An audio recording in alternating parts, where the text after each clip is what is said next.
Olá, leitores do Cabide Fala, a gente está aqui com o Paulo Faria, diretor e dramaturgo da Companhia Pessoal do Faroeste. E ele está aqui para tirar algumas duvidazinhas que está se acumulando há alguns meses, né, Paulo? Sim. Vamos começar perguntando da música. A música permeia muito dos seus espetáculos, né? Sim. Eu queria saber como que ela influencia o dramaturgo. Não é só que Luz Negra é um musical, né? Bom, primeiro que eu acho que a música em si, ela no Brasil, ela é um elemento muito forte, tem um apelo muito grande. No caso do musical em teatro, o que é interessante é que a gente conta uma história muito complexa, são muitas citações, o período histórico de 1937, então a música tem uma função dramatúrgica de um pouco resumir a própria história, comentar e avançar um pouco o tempo da ação. Né? Além do que, nesse caso que é um musical com samba, acaba tendo uma empatia muito grande com o público. Né? Então eu acho que a música também ajuda para que a gente consiga contar essa história de uma forma poética, enfim. Então eu acho que todos esses ingredientes somam-se nessa comunicação com o público e certamente a música é fundamental. E de fato a companhia tem uma trajetória com musicais. O nosso primeiro foi no Centro Faroeste Caboclo, né, quando o Renato Russo morreu. Foi uma homenagem um ano após a morte dele. Esse espetáculo ficou 3 anos e meio. Então agora um pouco a gente está retomando um pouco essa história da própria companhia com os musicais. E também a possibilidade de trazer para o público um musical diferente, um musical brasileiro, porque os musicais que estão aí, em geral, eles vêm muito com uma marca de fora do país, enfim. E a gente se questionou por que não fazer um musical brasileiro mesmo, e principalmente com samba, né, e tratando de uma história que é uma história negra, a Frente Negra, em São Paulo. Então eu acho que a gente quis se apropriar um pouco e dizer que é possível o Brasil também produzir musicais inéditos, né, porque também tem uma outra questão, que são, se não a maioria, metade dos musicais que estão em cartaz sobre a vida de algum cantor, de algum compositor. Então não há um ineditismo nesse caso, porque as músicas já são de domínio público, assim, são sucessos, né? E o musical, ele prevê que você tenha uma estrutura dramática inédita. Então a gente no Brasil também confunde um pouco o que eu acho que esses musicais não são musicais, são teatro de revista, porque passam em revista a vida de um artista, né? E a gente quis aprofundar muito essa questão do musical, por entender que o público brasileiro adora musicais e adora música. Eu vi que a peça, por se tratar da Frente Negra, se passar nos anos 30, você estudou bastante, né, para fazer. Sim, foi um mergulho grande. A gente teve um ciclo, além antes do pré-projeto, que foi a elaboração dele para concorrer ao edital. Após a gente ser contemplado com o edital, ser selecionado, a gente teve um ciclo, uma imersão de palestras durante 2 semanas, de 2 palestras por dia, né, era às 9 às 11h30 da manhã até às 2 da tarde. E a gente pôde aprofundar a partir de estudiosos que tratam não só da Frente Negra, como o Abdias do Nascimento, que é o personagem, Luiz Gama, a mulher negra na época. Então a gente fez um recorte desses temas. Isso vai ser disponível através de um documentário, que a gente sempre prepara um documentário desse ciclo de palestras que a gente chama de bate-boca, né? Então esse material todo fundamentou para que a gente pudesse mergulhar de fato na cidade de São Paulo em 37 e o que é construído antes disso e o que o espetáculo vislumbra como futuro, né? Então de fato tem sido um mergulho muito grande esses 6 últimos espetáculos que compõem 2 trilogias. A primeira, Os Crimes do Preto Amaral, Labirinto Encarnado, e o Rebentos, que é uma trilogia que a gente chama trilogia degenerada, e essa agora que é a trilogia da Boca do Lixo, que é o Cine Camaleão, O Homem Não Entra, e a Luz Negra. A gente tenta dar uma devolutiva à cidade sobre a sua própria história, até porque a gente conta a história dentro da rua que a gente conta. Então deu uma necessidade aí de trabalhar com a crônica e com a história da cidade. E nesse sentido, quem vem ver a peça, além de um entretenimento com o musical, acho que ele vai conhecer um pouco mais dessas questões históricas, em especial da Luz Negra. Ele vai se deparar com o pensamento negro, intelectual, artístico na década de 30, e também ele vai se deparar com os próprios preconceitos e uma discussão que tem com a peça, que é a questão do racismo, né? Então, isso tudo sempre é um mergulho muito grande, né? Até porque além da peça a gente também está produzindo um longa, né? Essa é a próxima pergunta. Então esse longa também é por essa necessidade de querer comunicar além do próprio teatro e a gente querer investigar outras linguagens. E como é que foi preparar o filme? O que ele tem de diferente da peça que o pessoal vai ver?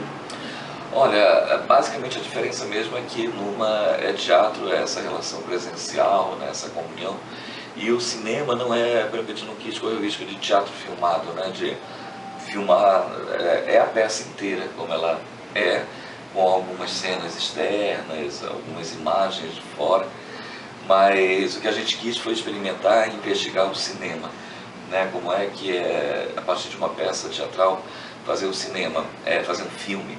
Então, a diferença basicamente é essa. Acho que, apesar de duas histórias iguais, uma e outra tem olhares diferentes, né? Uma de fato é cinema, o público vai se separar com fotografia, com detalhes que a peça não tem, né? Que não é possível no teatro, que é uma linguagem de fotografia, e também, ao contrário, o público que vem ao teatro e depois de ver o filme, enfim, ele vai ver detalhes também, principalmente essa comunhão do ao vivo, né? Os efeitos todos são muito teatrais na peça. E a gente conservou isso também no filme, como as mortes, só que a gente deu um tratamento de uma linguagem, em busca de uma linguagem cinematográfica, né? Então acho que basicamente essa, e também o fato de que a gente está na boca do lixo, essa trilogia conta do cinema. Nessa peça agora, Luz Negra, as distribuidoras americanas que vieram para a rua em 37, na década de 30. Depois a gente foi tratar em 53, do início em que as produtoras vieram para cá junto com as prostitutas do Retiro, aí cria-se o quadrilátero do pecado. E o Cine Camaleão, que abre a trilogia, mas na verdade encerra cronologicamente, em 78, quando é o auge da pornochanchada, né, final da ditadura no Brasil. E aí a gente queria fazer, a gente já tem 5 documentários longas, e a gente queria fazer um ficcional, até porque começou, os caras são de teatro, estão na rua do cinema, mobilizando, dizendo, já que é isso, vamos fazer então cinema, né? E esse movimento foi crescendo de tamanho que surgiu um movimento que é Triunfo à Volta, e que a gente está pleiteando aí trazer SP Cine para cá, para a rua, porque não tem uma sede definitiva, porque essa é a única forma de fato. Pelo que não tem nenhum equipamento da prefeitura e todos os equipamentos que tem aqui do Estado não dialogam com essa tradição do cinema aqui. E acho que ao trazer uma empresa estatal como o SP Cine, vai motivar que produtores, cineastas voltem a se encontrar na rua, queiram ter suas produtoras. Então a gente espera uma reunião com o recém-possado secretário de Cultura Nabil, que a gente já um pouco introduziu essa ideia, para ver se a gente consegue trazer aqui para o antigo Hotel Scala, fazer aí a sede do SP Cine. Certo. Tirando a Mel Lisboa, que está na terceira peça da companhia, o seu elenco geralmente é rotativo, né? Sim. Essa opção tem algum motivo especial? Não, é um movimento natural. Durante 3 anos e meio, quando a gente fez o Faroeste, a gente teve um elenco que durou 3 anos e meio, aí depois teve um outro elenco que durou 7 anos, que a gente construiu a trilogia Degenerada, né? E na verdade, como agora essa peça, de fato, além de tratar de um tema negro, eu queria trazer para o palco um elenco em maioria negro, porque ou você tem os coletivos negros que de fato, e por uma ideologia, uma necessidade, eles se fecham em torno de um elenco negro, mas se você vai para um circuito fora esses grupos de pesquisa, como a política, para essa questão, você não vê esse número de atores. Então, o homem não entra, né? Quase todo branco, tinha um ator negro. E a gente falou, já que a gente vai querer fazer de fato isso e discutir essa questão, então a gente precisa trabalhar o próprio elenco, né? E fugir a ideia do blackface, né? Que seria pintar os atores brancos de preto numa situação absurda. E aí, então naturalmente esse elenco se modificou inteiro por conta disso, né? Então Fora Mel, todos os outros 9 atores são atores que pela primeira vez estão em parceria com a companhia. E uma coisa que é interessante ver, porque o grupo de teatro ele não é exatamente são as mesmas pessoas que conduzem aquele andor. É uma ideia, é uma abstração, é um projeto estético. Então uma companhia pode durar 5 anos, 50 anos ou 5. E não teremos os mesmos fundadores, mas a ideia daquele grupo, porque ele na hora que está sendo feito. Então eu digo que todo mundo que está agora não é um ator convidado, é um ator da companhia do pessoal do Faroeste, porque o que a gente faz é teatro e é agora. Então essa história é contada. Então não tem essa coisa de participação especial, ou são atores da companhia, porque eles mergulham dentro do processo que a companhia propõe. E com isso todos nós amadurecemos, é uma troca.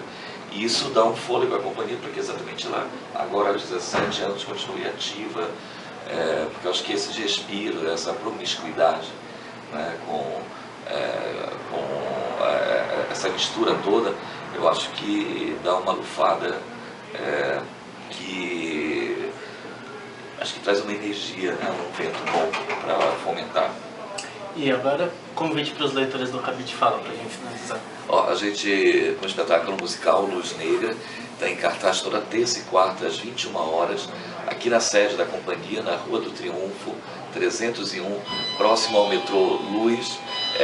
A gente espera que vocês todos venham, o ingresso é pago quanto puder, o público recebe o envelope, no final deixa a sua contribuição, e essa temporada vai até o dia 25 de janeiro, sempre às 21 horas. 25 de março. 25 de março, estou com 25 de janeiro na cabeça, aniversário de São Paulo, né? Já foi durante comemorou o aniversário da companhia. Bom, é isso, aqui é festa, é espetáculo, se a gente pudesse quase todo dia, mas nessa temporada, terças e quartas.